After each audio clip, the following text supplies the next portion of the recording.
thought it was gonna be hot and shit here. Like every time I performed here, it's been like a sweaty hot box, and it's actually really cozy. So I'm Iain. Now, if you didn't know, Iain is spelled with one I and two. I was given two I's because I was born premature, and they had to put me in two incubators, one for me and one for my dick. Now that I got that out of the way.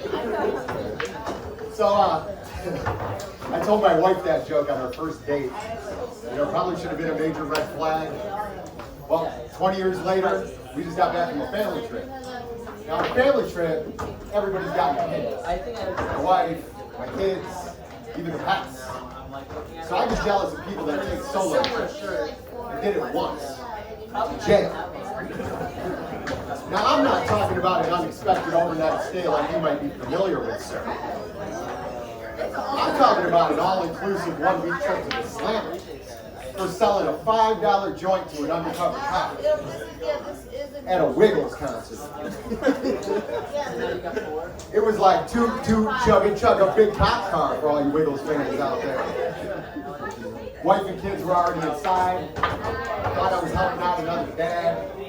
I flashed my diaper bag. That's code for Dad's got weed. He flashed his badge. Obviously, he didn't have kids, or else he'd understand that he could get high before these types of events. Fucking Wiggles. I had some damn good shit in that diaper bag, too. Literally. Well, now it's legal. And everywhere I go, I'm surrounded by pot smokers. I can tell you that. Read a study about pot smokers under 30.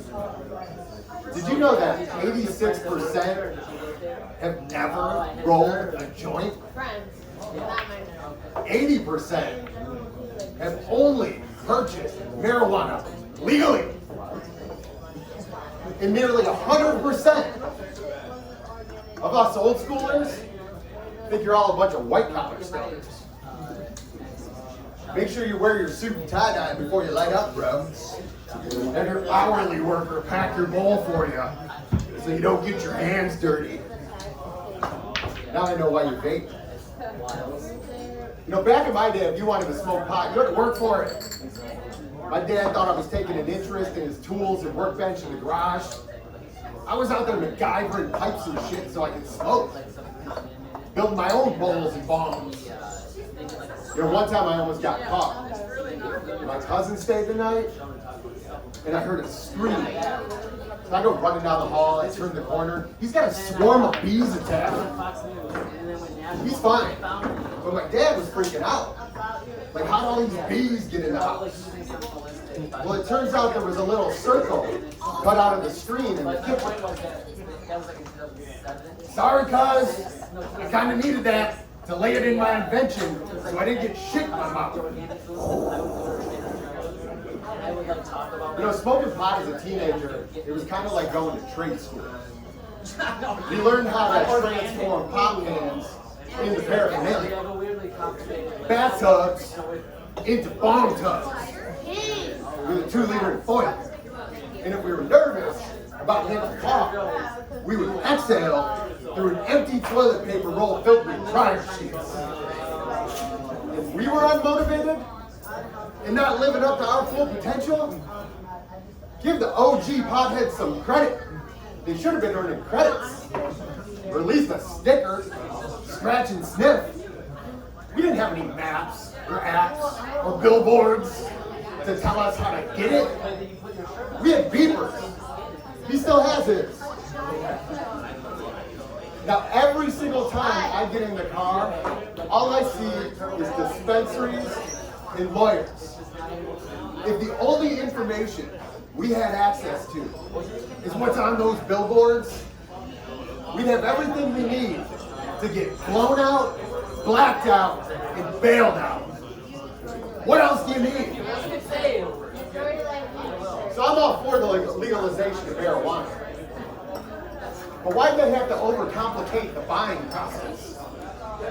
I used to ask if you had any, you'd say yes, I'd give you money, you'd give me a bag. That was it. No options. So I was excited to go to my first dispensary, only to be met by a woman that was younger than my daughter, speaking to me in a language that's only understood by pot smokers under 30. Let's talk about the overwhelming buffet of options. Pre-rolls, edibles, topicals, lunchables, with Capri Sun for added cotton mouth protection. When we start calling weed a product, no offense to all the pussies in the room, but I don't want my weed to sound like a pussy. All beautiful and blooming. What happened to cool names like reefer and ganja and dope? That shit got you pussy. Obviously, the pot smokers were not consulting in these decisions. I didn't see that on the ballot.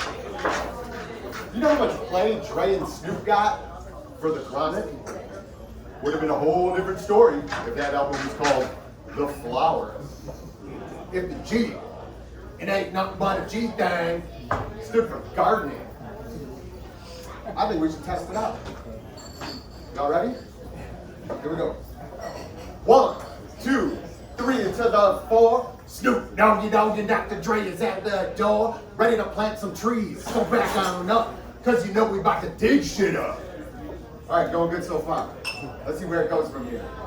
Give me the garden rake first so I can remove the rubble. Fertilize the soil so it don't get in trouble. Ain't nothing but a G thing, baby. Just germinate weed and daisies. The new way is the venue that pays me. I'm Ian, and I gotta go pick up my wife and kids from the Wiggle show down the street, so I'm out. Peace! We're Polly. Pipitone.